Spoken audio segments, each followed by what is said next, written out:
And then we get to the real issue, which is how all this got famous in the first place, and that's Mary Schweitzer. She works at the University of North Carolina, but originally she was working for Dr. Jack Horner.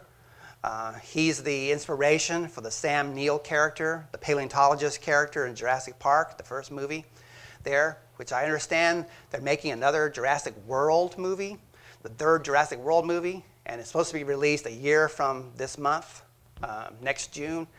They're going to try to release it on the same date that the original Jurassic Park movie was released. And so I remember that movie. I was there, I think, pretty much on the first day, and I was having to, like today, I was having to wipe my glasses over and over again because the theater was very humid, and every time I'd breathe, my glasses would fog up, so I could not see the movie.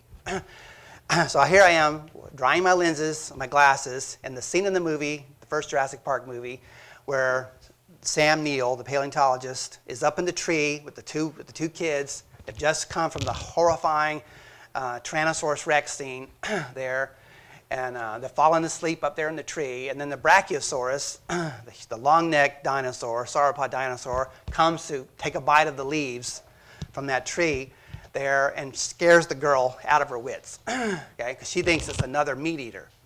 Her younger brother, who knows a lot about dinosaurs, says, it's a Vegisaurus, right? Which is code language for plant eater, right? And then the paleontologist says, it's okay, just think of it as a big cow. So here I am wiping my lenses, and as soon as he said, just think of it as a big cow, I could not believe that line in the movie. Job chapter 40, verse 15. Behold now Behemoth, which I made with thee.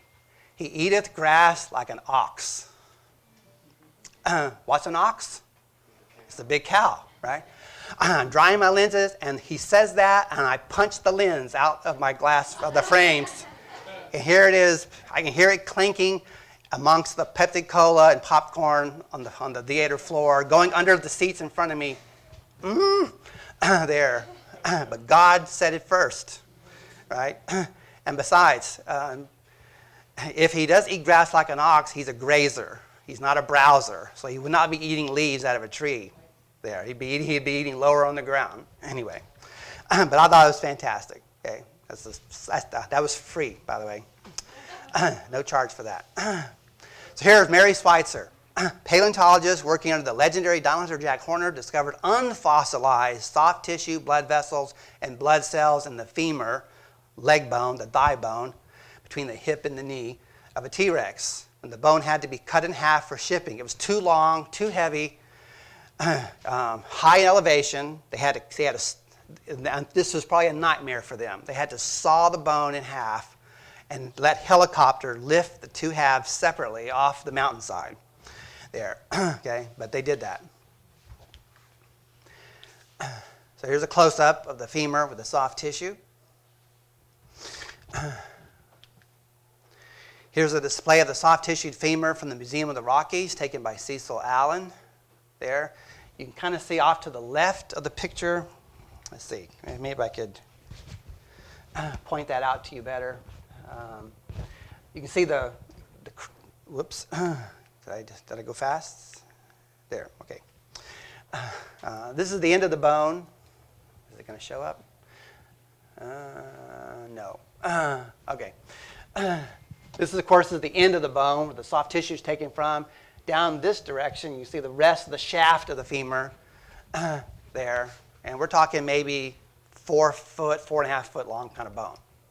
They're not as long as the sauropod femurs that we have here at the museum. Here's the skull of the dinosaur from which the soft tissue is found, and they're identifying that as Tyrannosaurus Rex. Soft tissue find, a stunning rebuttal of millions of years. Dr. Carl Whelan, he's a creationist. AIG is Answers in Genesis, the Australia branch of that. Of course, the headquarters now is in Florence, Kentucky, where the big Ark replica, which is actual size replica, is in Kentucky. A lot of people have come to our museum and visited. I think we have the most detailed scale model at 1/20th scale up above. Make sure you get a chance to see our ark also up there.